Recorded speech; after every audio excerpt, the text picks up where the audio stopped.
What's good, YouTube? It's your man BG Tech Life, and today, as you can see, we got the iPhone 6s on deck. That's right, the iPhone 6s. And I just wanted to ask a question. I found this iPhone laying around, and I wanted to tinker with it and see, is it still usable in 2023? Now, this video right here, guys, is just for like nostalgic, vintage type reasons, because even Apple considers this device at this point vintage. But me, I like to tinker with things. It's kind of slow time in tech, so I'm like, let's go ahead and take a look back at this device. Now, this device was actually dropped in September of 2015, so that's about 8 years ago, a long time ago, guys.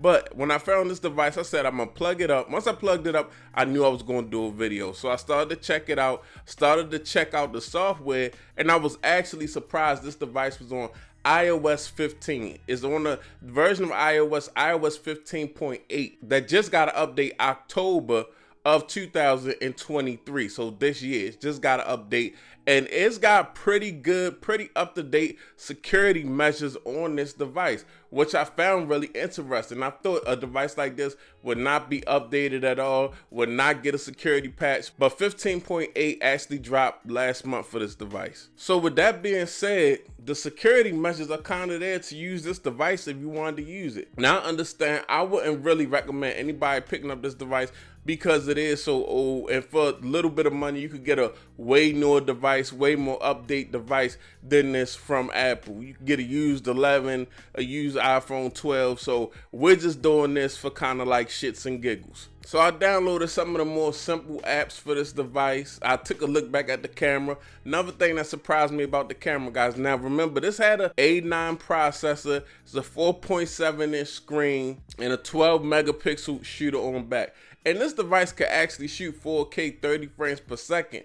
I was surprised by that also. So the A9 must not be too much of a slouch for them to put 4K 30 frames per second on the iPhone 6s from 2015. And I actually got a little bit of footage just to see how it looked and things of that nature. Like I said, this is kind of like an experiment here. Now, sure enough, the way that this device runs and the way that this device moves, I've used so many Lamborghinis and Ferraris when it comes to smartphones that yes, it has a janky feeling to it. If you're somebody that's been using newer cell phones, you're going to definitely immediately know the difference. The screen on this device is 720, so I watched some YouTube videos and things of that nature just for nostalgia reason. Of course, it's not comparable to anything that's out now. So I basically like set this device up and played with some apps. I did a little bit of social media where I could do some scrolling and see how that was. Of course, that was nothing like it is now in 2023 on these newer devices. And I also watched some YouTube. I actually even downloaded a throwback game,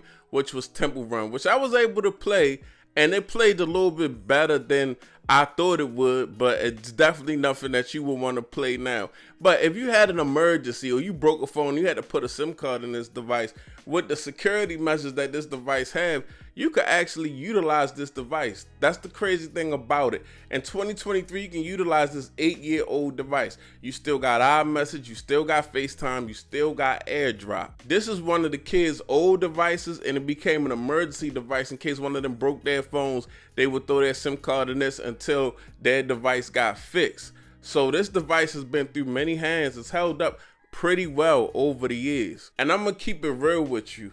People that prefer Apple, that only want to use Apple, they will use a device like this until they can get another iPhone. Like, I've had a lot of Android phones. I've got multiple Android phones for years. And when one of the kids, one of their iPhones breaks, they're gonna pick up this phone. I could offer them one of the newer Android phones. They will still pick this up just to be in that iMessage, FaceTime ecosystem. It's really that strong. One thing I did like about the device is just having that Touch ID for a while now. I don't like the bezel, of course. Like, the screen is already low res, and then there's just big white bezel. I've always hated that about iPhones. I've always tried to get iPhones with black bezels. This big white bezel is definitely not it. But Touch ID, it's nice to have something vintage like Touch ID. Touch ID, just something tactile and functional, and a functional button. I think I've got old school vibes myself. I'm a vintage guy myself. So to have that tactile button press was kind of just a little fun to play with it when we got, so much Face ID going on. Touch ID was really golden and still just works really well to this day. But would I encourage anybody to go out here right now and buy an iPhone 6S? No, not at all. But if you broke your phone and had to put your SIM card in this device and you're part of that Apple ecosystem and you want to be able to still FaceTime and iMessage, of course the quality is going to be different. Of course the way the device scrolls is going to be different. But this could actually hold you down. One big thing that'll probably be the worst thing about using this device is the battery. Of course, if you had one of these laying around that had a battery replacement, it might be better, but still, even with a battery replacement, this device has like a 1700 milliamp battery, even though it's only 2 gigs of RAM, but it still would just be a horrible experience on the battery life tip. So I wouldn't tell nobody to go out and grab one of these, but if they had to use one of these for a couple days, it's probably definitely doable. But yeah, this your man BG Tech Life, and this is the iPhone 6S.